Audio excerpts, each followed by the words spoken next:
नमस्कार। आज हम बात करेंगे भारत में डिजिटल सुरक्षा के विकास की, खासतौर पर 2026 तक की चुनौतियों, खतरों और हमारे लचीलेपन की। जैसे जैसे भारत डिजिटल लेनदेन और सेवाओं में आगे बढ़ रहा है, वैसे वैसे साइबर खतरों का दायरा भी बढ़ता जा रहा है। डिजिटल इंडिया की सफलता के साथ ही सुरक्षा की जिम्मेदारी भी बढ़ गई है।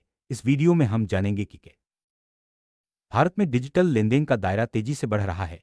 2025 तक 22,8 अरब यूपीआई लेनदेन होने की संभावना है, जिनका वार्षिक मूल्य 300 लाख करोड़ रुपये से भी अधिक है। लेकिन इस विकास के साथ ही धोखाधड़ी के मामले भी बढ़ रहे हैं। 13 लाख से अधिक धोखाधड़ी के मामले सामने आए हैं, जिससे 1,000 प्लस करोड़ रुपये का नुकसान हुआ है। यूपीआई अब केवल एक सुविधा नहीं, बल्कि भारत के डिजिटल इकोसिस्टम का आधार बन चुका है।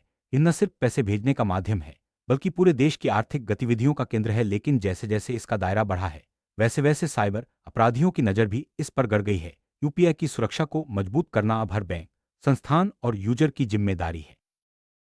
साइबर धोखाधड़ी अब शौकिया नहीं रही, बल्कि यह एक संगठित उद्योग का रूप ले चुकी है। ईडी की जांच में सामने आया कि 12,000 करोड़ रुपये का ट्रांसनेशनल साइबर घोटाला हुआ, जिसमें थाईलैंड, लाओस और म्यांमार के गोल्डन ट्रायंगल का इस्तेमाल हुआ। टेलीग्राम चैनल, स्क्रिप्ट लाइब्रेरी और कॉल सेंटर जैसी सेवाओं के जरिए फ्रॉड एज अ सर्विस का चलन बढ़ा है। ये दिखाता है धोखाधड़ी के लेनदेन में खच्चर खाते यानी म्यूल अकाउंट्स की अहम भूमिका होती है। एड ने 1,000 से ज्यादा ऐसे खातों का पता लगाया, जिनके जरिए 159 करोड़ रुपये भेजे गए। इन खातों का इस्तेमाल अपराधी पैसे को छुपाने और ट्रैकिंग से बचने के लिए करते हैं। आमतौर पर ये खाते छात्रों या कम आय वाले लोगों के नाम पर खोले जाते हैं और रिमोट हैं।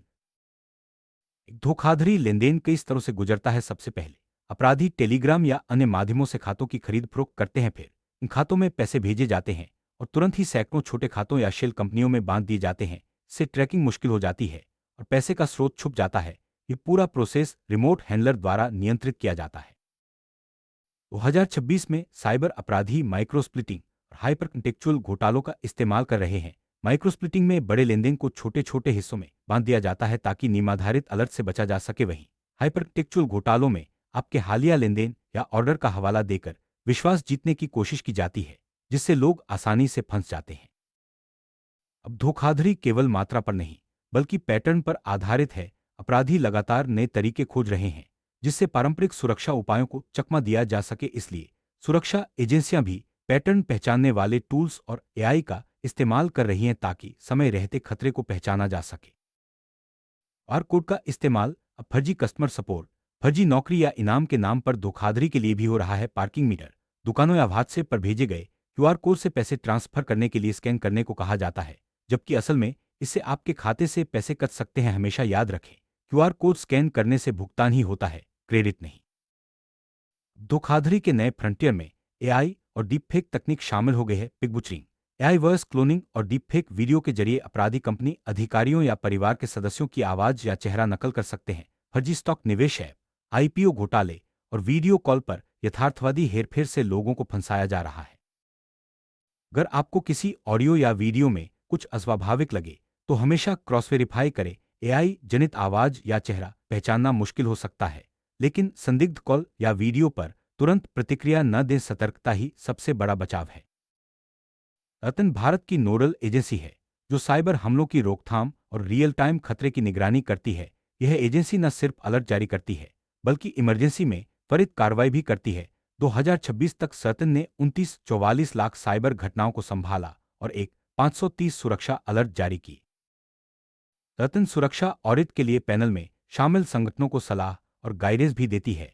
यह एजेंसी सुरक्षा प्रथाओं, रोकथाम और प्रतिक्रिया उपायों और साइबर घटनाओं की रिपोर्टिंग के लिए गाइडलाइंस जारी करती है। इससे देश भर के संस्थान अपनी सुरक्षा रणनीति मजबूत कर सकते हैं।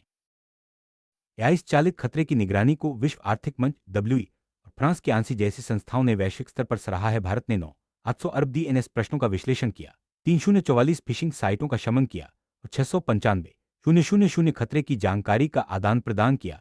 ये वैश्विक सहयोग भारत की साइबर सुरक्षा को और मजबूत बनाता है। एनपीसीआई ने यूपीआई के लिए एक मजबूत ऑडिट फ्रेमवर्क तैयार किया है, जिसमें एन्क्रिप्शन, सुरक्षित प्रमाणीकरण, रियल टाइम मॉनिटरिंग और असामान्य व्यवहार की पहचान शामिल है। इससे लेनदेन की सुरक्षा और डेटा की गोपनीयता सुनिश्चित होती है। दूरसंचार विभाग दूती ने 2026 से अनिवार्य सिम बाइंडिंग नियम लागू किया है। इसके तहत मैसेजिंग खातों को फोन में मौजूद भौतिक सिम कार्ड से लगातार जुड़ा रहना जरूरी है। इसका उद्देश्य विदेशी या दूरस्थ स्थानों से रिमोट अकाउंट टेकओवर और साइबर घोटालों को रोकना है। बाइंडिंग के कारण उपयोगकर्ता अनुभव में बदलाव आए हैं। अब ऐप हर 6 घंटे में सिम की भौतिक उपस्थिति की जांच करेगा। वेब और डेस्कटॉप वर्जन में ऑटो लॉग आउट होगा और बिना सिम वाले टैबलेट या सेकेंडरी फोन के लिए बार बार पुनः प्रमाणीकरण जरूरी होगा। इससे सुरक्षा तो बढ़ेगी, लेकिन यूजर्स को थोड़ी असुविधा भी हो सकती है। तेलंगाना साइबर सुरक्षा ब्यूरो TGCSB के नेतृत्व में ऑपरेशन क्रैकडाउन चलाया गया, जिसका उद्देश्य साइबर धोखाधड़ी को सुविधाजनक बनाने वाले खच्चर बैंक खातों के नेटवर्क को नष्ट करना था। इस अभियान में 16 जिलों की 137 बैंक शाखाओं में 500 से अधिक पुलिसकर्मियों ने एक साथ छापेमारी की। इस बड़े पैमाने की कार्रवाई के परिणामस्वरूप 775 खच्चर खातों की पहचान और निलंबन किया गया।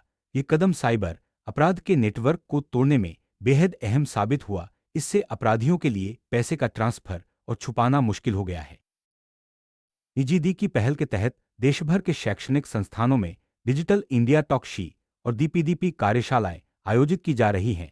इसका उद्देश्य छात्रों और युवाओं को डिजिटल सुरक्षा के प्रति जागरूक बनाना है, ताकि वे साइबर खतरों को पहचान सकें और सुरक्षित रह सकें। हर साल 10 फरवरी को सुरक्षित इंटरनेट दिवस मनाया जाता है।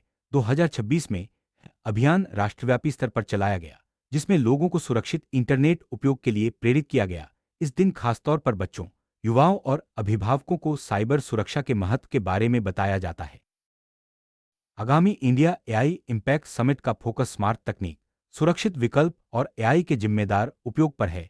इस शिखर सम्मेलन में विशेषज्ञ, नीति निर्माता और टेक्नोलॉजी कंपनियां मिलकर सुरक्षित डिजिटल इकोसिस्टम के निर्माण पर चर्चा करेंगी। रतन द्वारा स्थापित साइबर स्वच्छता केंद्र CSK का उद्देश्य नागरिकों के बीच साइबर स्वच्छता बढ़ाना है।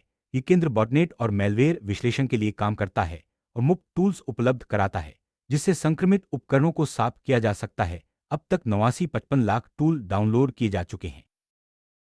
SK की सफलता का अंदाजा इसी से लगाया जा सकता है कि यह भारत की 98% डिजिटल आबादी को कवर करता है। इसका मतलब है कि लगभग हर डिजिटल यूजर को मेलवेयर और बॉटनेट से सुरक्षा मिल रही है। ये पहल भारत को साइबर सुरक्षित राष्ट्र बनाने की दिशा में बड़ा कदम है। अगर आप किसी वित्तीय धोखाधड़ी का शिकार हो जाए, तो तुरंत 1930 टोल फ्री हेल्पलाइन पर कॉल करें। यह राष्ट्रीय हेल्पलाइन है जो UPI या कार धोखाधड़ी के मामलों में त्वरित सहायता प्रदान करती है। जितनी जल्दी रिपोर्ट करेंगे, पैसे वापस मिलने की संभावना उतनी ही बढ़ जाती है।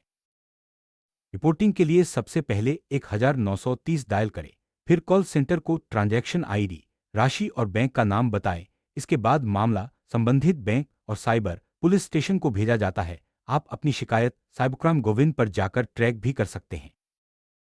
किसी को पैसे भेजने से पहले हमेशा सत्यापित करें, खासतौर पर QR कोड स्कैन करते समय सतर्क रहें। पैसे प्राप्त करने के लिए कभी भी QR कोड स्कैन न करें, क्योंकि इससे आपके खाते से पैसे कट सकते हैं। अपने मोबाइल ऐप्स में QR कोड के ऑटो स्कैन फीचर को बंद रखें। इससे फर्जी QR कोड के जरिए धोखाधड़ी की संभावना कम हो जाती है। हमेशा मैन्युअल रूप से स्कैन करें और संदिग्ध QR कोड से बचें। अपने सभी महत्वपूर्ण खातों पर दोचरणीय सत्यापन यानी मल्टीफैक्टर ऑथेंटिकेशन MFA जरूर सक्षम करें। इससे अगर पासवर्ड चोरी भी हो जाए तो भी आपके खाते की सुरक्षा बनी रहती है। अगर आपको किसी अनजान नंबर से कॉल आए और वह OTP, पासवर्ड या रिमोट एक्सेस मांगे, तो कभी भी जानकारी न दें। साइबर अपराधी अक्सर इसी तरीके से लोगों को फंसाते हैं। सतर्क रहें और अपनी जानकारी सुरक्षित रखें। अगर आपको किसी कॉल या वीडियो में कुछ अस्वाभाविक लगे, तो तुरंत संदर्भ की जांच करें। AI जनित ऑडियो या वीडियो कॉल में फंसने से बचने के लिए हमेशा क्रॉस वेरीफाई करें। जैसे जैसे भारत का डिजिटल पचिन्न बढ़ रहा है, वैसे वैसे साइबर सुरक्षा को एक बार की कार्रवाई नहीं, बल्कि रोजमर्रा की आदत बनाना जरूरी है। हर नागरिक, संगठन और संस्था को सतर्क रहना चाहिए और सुरक्षा उपायों को अपनाना चाहिए। महानिदेशक सतन के अनुसार सतर्कता ही सबसे बड़ी सुरक्षा है। डिजिटल दुनिया में हर कदम सोच समझकर उठाएं और किसी भी संदिग्ध गतिविधि की तुरंत रिपोर्ट करें। साइबर अपराधी लगातार नए नए तरीके अपना रहे हैं। कभी फर्जी कस्टमर सपोर्ट, कभी फर्जी इनाम, तो कभी डीपफेक वीडियो। हमें हर समय अपडेट रहना और नई तकनीकों को समझना जरूरी है।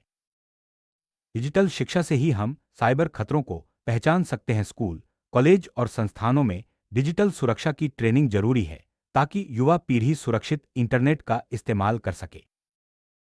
एआई, मशीन लर्निंग और एनालिटिक्स जैसी तकनीकें अब साइबर सुरक्षा में अहम भूमिका निभा रही हैं। ये तकनीकें पैटर्न पहचानने, खतरे का पूर्वानुमान लगाने और त्वरित प्रतिक्रिया देने में मदद करती हैं।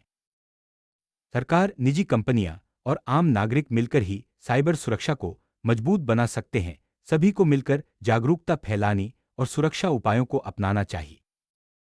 आजकल कई कंपनियां साइबर बीमा भी उपलब्ध करा रही हैं, जिससे साइबर हमले या धोखाधड़ी की स्थिति में वित्तीय नुकसान की भरपाई की जा सकती है। यह एक अतिरिक्त सुरक्षा कवच है। अपने सभी डिवाइस, ऐप्स और सॉफ्टवेयर को हमेशा अपडेट रखें। पुराने वर्जन में सुरक्षा खामियां हो सकती हैं, जिनका फायदा अपराधी उठा सकते हैं।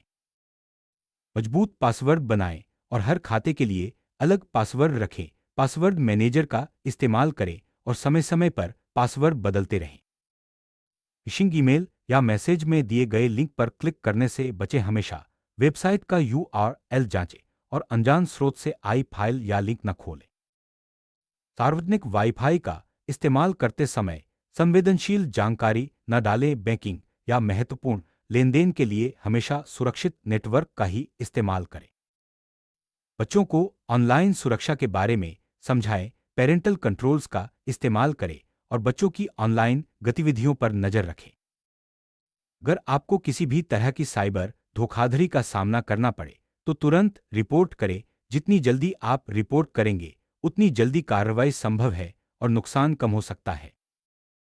डिजिटल सुरक्षा कोई एक दिन की प्रक्रिया नहीं, बल्कि रोजमर्रा की जिम्मेदारी है। जैसे जैसे भारत डिजिटल युग में आगे बढ़ रहा है, वैसे वैसे हमें भी अपनी सुरक्षा आदतों को मजबूत बनाना होगा। सतर्क रहें, जागरूक रहें और डिजिटल इंडिया को सुरक्षित बनाएं।